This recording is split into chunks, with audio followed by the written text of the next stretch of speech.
Yeah. So, hello, I'm Satwik Mittal and entry number 2021PH10213, and this is my submission for CML assignment 2. So, first, we have to solve the crystal structure uh, using the OLEX software and the Vesta software. So, first, I have downloaded the OLEX software and replaced the shell access file. So, first, let us open the OLEX software, and the first crystal that was given us was from the dataset one. I have also an iPad next to me where I have opened the hints in that, and also I have opened the hints in the browser. So in the file section, if we go to open and we go to desktop, this is the XRD data for the video and data one. So these are two types of files. The .hkl file contains the HKL planes and the intensity data for it, plus the standard deviation data for it. And that we have the .ins file, which contains the cell parameters, unit cell parameters, and the wavelength for the XRD, which is the molybdenum K alpha wavelength, that is 0.71 angstrom, and basic guess for the atoms that will be included in the crystal structure. So first, let us open this file. So once we open this file, as you can see from my cursor, that we have the unit cell parameters A, B, C, alpha, beta, gamma. So we go to work and we go under solve. Since we have this shell access downloaded, then so we in the program we select shell access and then we click solve. So on clicking solve, we have these electron peaks, and these are the atoms that are labeled. This is the sulfur atom and this is the chlorine atom. So this is the electron density peaks, which is derived from the structure factor, which is in the .hkl file. So first, the first step, as sir told, is let us first identify the hexagonal rings. So you can see that here we see one of the hexagonal rings. So we put it as carbon, and with the carbon structure we can see that we have two sulfur bonding and one of the chlorine bonding there. Now moving on, let us first see the structure of the chlorothiazide acid, chlorothiazide, which was given as a hint to this question. So as you can see, if we see in the structure, we have a planar ring for carbon, and we have a sulfur atom attached to it and a chlorine atom attached to it with two nitrogen in the same ring. So let us now first identify another ring. So if we like in this crystal, if we see, then let us first reduce the number of peaks to get a better idea of how. So you can see like this one of the distortions here. So we can like put these as carbon atoms, and you can see that this is a distorted ring, which is like near to the hint we were talking about. Now we see that it has labeled the chlorine atom here, but in the ring we can see that it is a sulfur atom that is bonded to the two O atoms, and we can see some of the electron density above as the form of the oxygen atoms. So what we can do is that since the chlorine and the sulfur atomic number are very near, and the software is like guessing what would be the electron density there. So the scattering power is similar for chlorine and sulfur. So what will we do is we will label this chlorine atom as sulfur, as we can see in the structure we have, and it is attached to the two oxygen atoms. So what we can do is like if we have more peaks in here and if we subtract the number of peaks, yeah. So if we subtract the number of peaks, then we can give these atoms as O. So we have the SO atoms, and also in the second ring we see that near the S we have a nitrogen atom and alternating nitrogen atom. So this is our the right ring is resolved. Now coming on to the left ring, we see that we have a chlorine atom. So here it is misplaced the chlorine atom with the sulfur atom. By the same analogy that for the consecutive atomic number, we would have the same scattering power. We can replace this chlorine atom with this sulfur atom with the chlorine atom. So it is now quite similar to what we, yeah, if I put it this way, then it is quite similar to the structure, which we can see in the, like, if we see it here, like, yeah.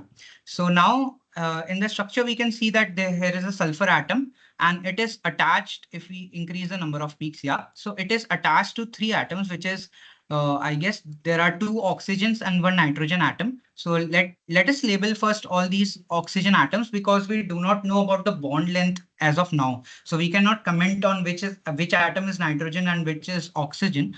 So if we can see, if we can, yeah, so the bond is 1.465, the bond is 1.6, and the bond is 1.411. So to comment on that, first we have to, sorry, first we have to refine the structure. So let us go under the refine part, increase the number of cycles to 8 as it was suggested by Sir, and let us do our first iteration for refinement. So now we have the refined crystal, and in the refined crystal, the R factor value is 7.23. So let me note it for the report. So after the first iteration, I have the R value to be 7.23%.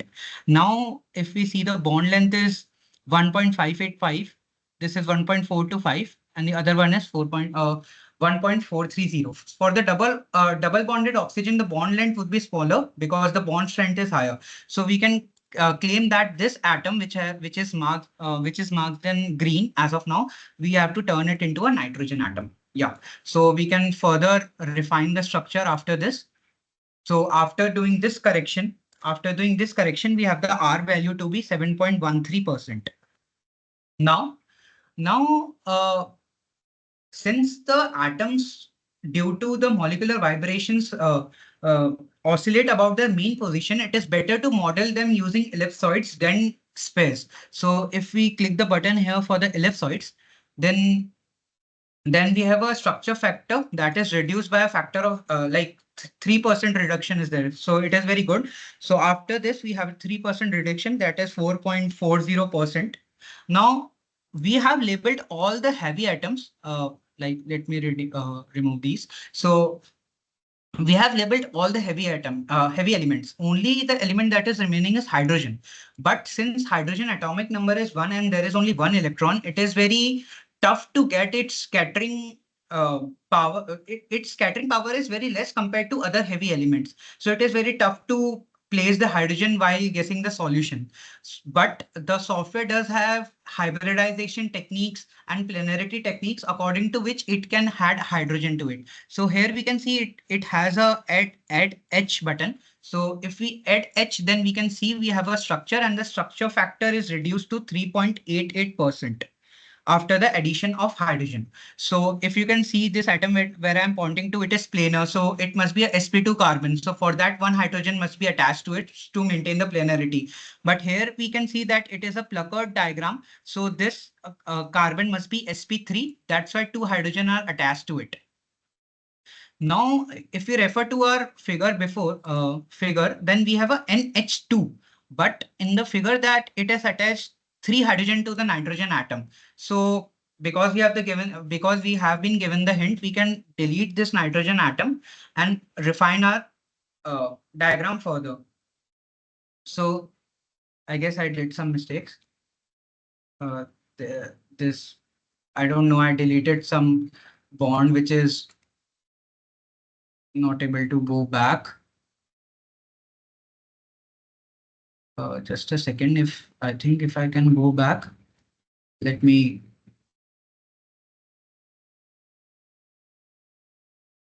Add H, yeah.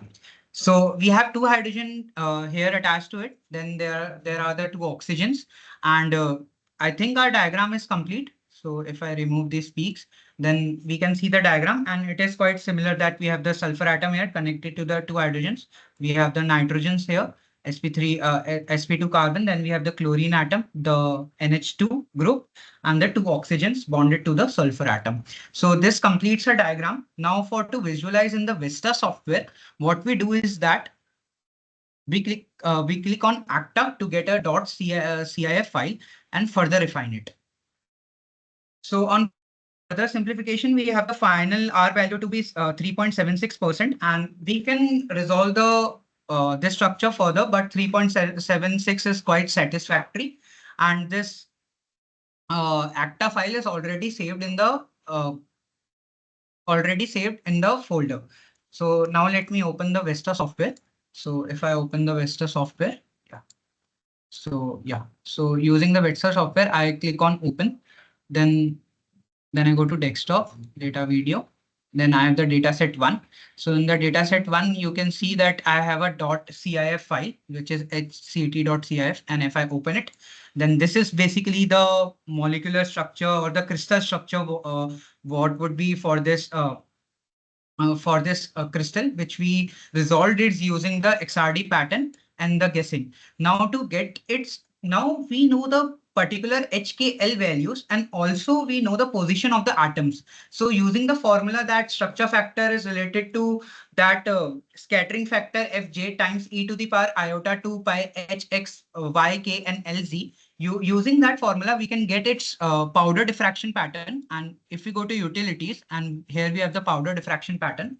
So if we can see the plot, so if we put on to calculate, yeah. So we have this powder diffraction pattern for it. So we have the intensity versus the true theta. So here we can see the peaks and all. So if I take a screenshot of this to attach in the report, then I have the screenshot here as follows. And yeah, so let me paste the screenshot in the file itself. So this is my report for this submission. And in the set one, I can put the simulation plot at this. Yeah. Now moving on to the second. Sorry, this is the Vista one. Now moving on to the second data that was given. So let me open the second data. So go on to desktop, then data video. If you go to data two, get the INS file. We will repeat the steps as before. So I will be skipping some of the steps and directly do it. So we go to solve. In solve, we have the shell access. Yeah. So this is the electron density peaks we can see. So here we can clearly see that we have this rings. So we have this rings and we claim it to be the carbon. And now further, if I, sorry for this. So further, if I reduce the number of peaks to get a better idea, then yeah. So the hint for this question to be given was riluzole plus malonic acid. So if we look through the structure of riluzole, yeah. So we have a carbon hexagonal this structure, and we have a sulfur atom attached to it and a nitrogen atom attached to it in a pentavalent ring. So using the structure, we can see that if we can create a pentavalent ring, so let me increase the number of peaks. So to see if we can construct a pentavalent ring. Yeah, so you can see we have this sulfur here. So if I label these two atoms as carbon, then you can see we have a pentavalent ring. And according to the hint given in the question, let me open it here. Yeah, so this atom should be nitrogen. Yeah, so we have put this atom to be nitrogen. And we also have, we see this thing, we label it as carbon. But using the figure, if we see the figure once, so you can see that there is a nitrogen atom here. So we can also put this atom as nitrogen. Yeah. So this was the right part of the structure. Now coming on to the left part, we have an oxygen atom attached to it. So we can clearly see like, yeah. So using this diffraction peaks, we can clearly see that if I label this atom as oxygen, then we have three fluorine atoms with a carbon atom in middle that is attached to it. So you can see from here that we have these three as the fluorine atoms, which is quite visible. And this is the carbon atom we are talking about. Yeah.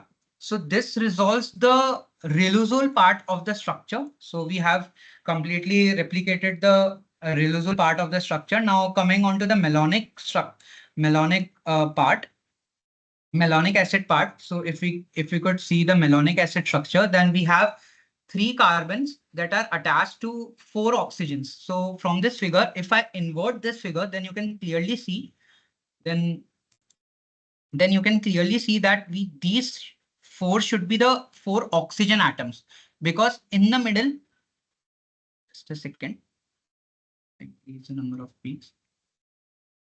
Yeah. So these outer four should be the oxygen atoms, and this inner three should be the carbon atoms. So using this, I could have a malonic acid structure where these are the carbon atoms and these are the 4 oxygen atoms which we can see. So one carbon is attached to 2 oxygens, middle carbon is isolated, and the rest is connected to the 2 oxygen atoms, which is shown as here. So now we can refine our structure. So if we go to the refine and set the cycles to be 8 as suggested and then refine. Yeah. So what is the R percentage that we are getting? It is around 8.17% after first iteration. Now what we do is the ellipsoidal modeling. So go to the ellipsoidal modeling, and after the ellipsoidal modeling, it has reduced to 5.17%. And now the element which we have to add is hydrogen. So if we add hydrogen, yeah. So if we add hydrogen, then our R percentage is reduced to 3.70%. We check if the hydrogen are connected. Yeah, this is okay. The hydrogen number is okay. And here also we see that we have the NH2 in the structure in the reluzole. So we have two hydrogen atoms here, and this is the sulfur, this is the nitrogen. So with that, let me see the reluzole. So nitrogen. So there is no H atom that is connected to the nitrogen in the ring. So if we can delete this, sorry. So if we can delete this hydrogen and then refine the structure. So I guess it has increased the value of the R factor. So I get there should be an H there. So if we refine it further, that is 3.70%. Yeah, the H must not be shown here. So S is there, and 3.70 is quite a satisfactory figure. So we can conclude that if it is a good guess for the structure for data set 2. Now we go on to ACTA. We see that if we remove the hydrogen, then the R factor increases. So we have kept the hydrogen there. And if we go to ACTA and then refine again, then there is no change in the R factor, but we have to save that .cif file to get its powder XRD diffraction pattern. So we go to the Vesta software, click on to open. Now for the dataset 2 in the XRD data video, dataset 2, we have the rmal.cif file. We open it, and this is the uh, crystal structure for the given dataset 2. And we can similarly get its powder diffraction pattern to calculate. And yeah, so we have its powder diffraction pattern as such. And let me take a screenshot of the same for the report. So yeah, so we have this pattern, and let me add it to the dataset 2 plot. So for the dataset 2 plot, I have simulation plot. And similarly, we can do the same for the third data set. So let me open the third data set. So the third data set is basically, if I open its .ins file, then I have to go to solve. Select shell Excel is there, so I have to solve it. Now this is the electron diffraction peaks. Now we have to, yeah, so on just solving it, we can see that there is this hexagonal ring. So first we always have to found these hexagonal rings. It is easier to visualize the crystal later. So it is also uh, reluzole plus phosphoric acid. So first we get the structure of reluzole as before. So you can see that there is this sulfur atom. So this should be the nitrogen atom as before. This should be the carbon atom, and we have the structure for it. And this should be the nitrogen atom, that is NH2 group. So we have the left part of the right part of the resole done. Then this should be the oxygen atom. Yeah. And if we increase the number of peaks, this should be the carbon atom, and these three are the fluorine atoms. So we have the reluzole structure as before. Now coming on to the phosphate part, phosphoric acid part, or basically it is given to be orthophosphoric. So let us see the structure of orthophosphoric. Sorry. So if you can see here, if we have a P atom, that is a phosphorus atom in between, and we have 4 oxygen atoms connected to it. So here, if we see the structure, then we can see that we have a sulfur atom in between and the 4 oxygens surrounding it. So we know that the atomic number for sulfur is 16 and for phosphorus is 15. So the software might have confused between the two, since the scattering power would be nearly same for both of them. So we can replace this sulfur atom with a phosphorus atom, and these 4 we can label as oxygen, as we saw in the as we saw in the figure before. So this is basically our first guess for the solution. Now we can refine it further. So we go to refine and set the cycles up to 8. And if we set the cycles up to 8 and then refine it. So now we are refining it. So on refining, we get the structure and the R percentage is high, but it is 10.09%. Now further, we have to do the ellipsoidal modeling as before. That reduces the structure factor to be the R factor to be 4.64%. Now further, same drill as before, we add the hydrogen atoms to get the final structure. And yeah, the R value is 3.32%, which is quite satisfactory for having this as a guess for the solution. And since this is a very satisfactory guess, we can just go to ACTA to save its .cif file, go to ACTA and refine it once more so that the file saves. And once we have this structure, then we can go to the Vesta software, file, open. We go to desktop, xrd.video, 3N. We have the ropa.cif file. We open it. And as you can see, we have the crystal structure for the data set 3 as given. So you can see the A-axis and the B-axis and the C-axis as follows. And similarly, we can get its powder diffraction pattern. We calculate its powder diffraction pattern, and this is what we get. So I'm just taking a screenshot for the same. So we can take its screenshot. Yeah. So I have the simulation for its powder diffraction pattern. And let me paste it in the third data set. Yeah. So this drill basically completes the assignment where I have to draw the structures in Vesta software, get their XRD pattern and solve for the crystal using the OLEX2 software. So this is my submission for the assignment 2. Thank you.